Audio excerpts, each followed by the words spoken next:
In front of me is Google Pixel 10 Pro, and today I would like to show you where you can locate all text correction options.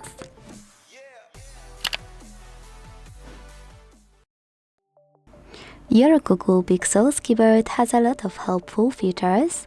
Unfortunately, they are really hard to find in devices settings. That's why I will show you how to do it step by step.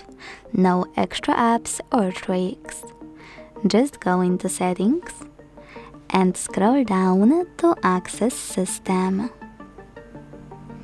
Over here.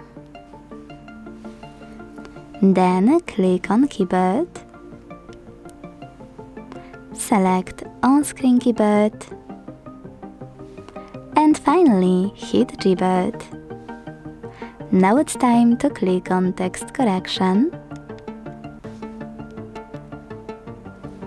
and manage all of those options however you want to by clicking on the switches next to chosen features.